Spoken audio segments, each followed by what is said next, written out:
I guess I got the signal to start. So good afternoon, friends, and welcome to this brief session on 1,000 DRR indicators. My name is Manu Gupta, and I come from a background of an NGO working on the front lines. And I'm not really an M&E expert, and so the word indicators may not be a best description of my own background and my work. But this actually reflects an aspiration, a kind of a frustration as well, of not being able to really quantify the success of DRR. And perhaps one of the reasons is that it is still very much in the qualitative domain. And what really happens is, therefore, it is hard to, therefore, advocate with local governments, with other bodies on what is really the success of a good DRR exercise. So, we've been working, by we, I mean a large number of grassroots civil society organizations have been working on the front lines, trying to, define or interpret our way of what is the problem community faces as far as risks are concerned, and how that can be reduced. But then it becomes very difficult as to be able to say that, okay, we have achieved certain level of success. And equally important is how do you quantify the success of disaster that actually never happened? It is easy to give some kind of quantitative figures or description to, let's say, building dikes, and therefore, how much did that cost, and how much would have otherwise been, spent in actually doing relief. But sometimes when the disaster does not happen, there is a success there. We are not able to really count that success, if you like, and that becomes a frustrating point.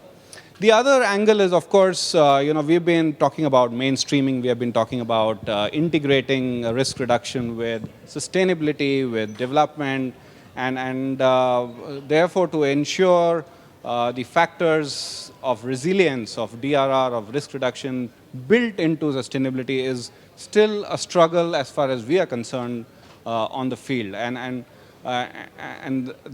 it becomes difficult to sometimes justify what would be safe and sustainable unless there is a specific level of, what we just heard about, a scorecard or some kind of indicators.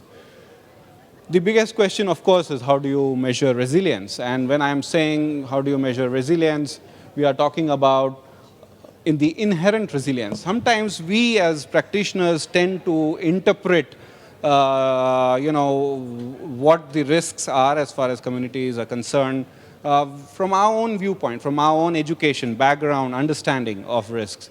But communities have lived on such extreme conditions for ages, and they have over the years built a very strong resilience among themselves, and sometimes that is not measured, and that is not taken as a baseline. It's our interpretation, and therefore that becomes something which we have to do. We look at often at what is the community's capacity to cope with stresses and shocks, but we haven't looked at what is the community's capacity to adapt, and that is something which is becoming increasingly important, because we are now seeing a certain level of regularity as far as climate-related disasters, for example, are concerned. So the idea of the DRR 1000 or 1000 indicators is to be able to put together on a common, very inclusive, very open platform indicators on DRR, so that we have some kind of better understanding of how and how much risk reduction can help. And the expectation and the hope we have is that this will actually help practitioners, especially grassroots NGOs, to be able to raise their hand and say, yes, we have been successful in helping achieve some level of resilience, or this is the amount of gap, This is where we have to reach.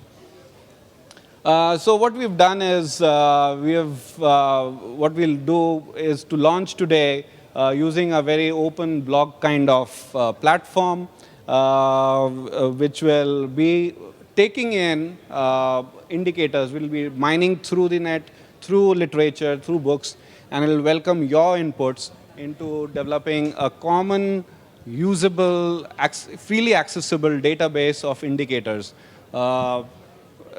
Which would be available on this website. There are cards which you can pick up after this session, which will provide you. It's essentially what we are calling a Wikipedia of DRR indicators. There will be one central team which will start tagging these indicators. So as they come in from you, as the team sort of starts mining in, they will be tagged and tagged according to specific levels, such as what we have been talking about, HFA. So we could say that, well, this particular indicator pertains to, let's say, HFA priority 3 or priority 4 and things like that. Different definitions of resilience and interpretations of resilience, so tagging them to all other development goals, emerging threats, so on and so forth. So that would be done centrally, but the idea is to just keep mining and for people to pick up what they feel is most appropriate for their settings. And it's very difficult to do that at the outset, so they could pick and choose. So you could contribute to the blog here, or you could just tweet an indicator. And already, since we have started, there are certain tweets that are coming in. You could just keep on adding to that database, and as the database grows, we hope it not just reaches 1,000, it perhaps and hopefully crosses 10,000. Yeah. So this is it from my side. If there are any questions or any comments, suggestions, I'll be happy to take them now.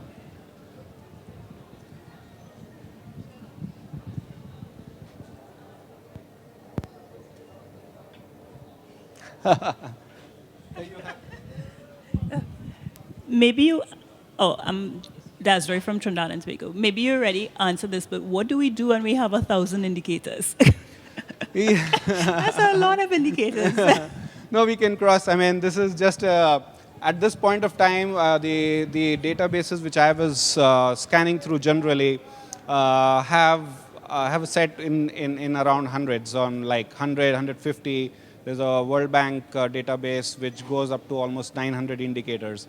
So I put an aspirational number to it, but if it crosses, so much the better. I mean, the idea is to just keep collecting, and this is really it's not about it's about some kind of property. It's more of all of us coming on the same page of how we look at resilience. It will not happen overnight. I realize that, but the amount of indicators or the specific indicators that get picked up ultimately by users would define as to how our communities around the world looking at, for example, resilience.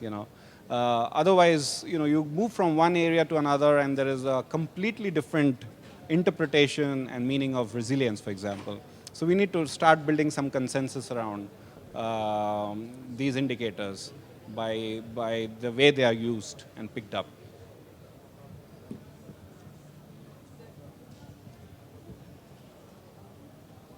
I think that was the last question. So thank you very much, and hope you enjoyed. So please contribute. That's my only request. There are some cards here. We can pick it up.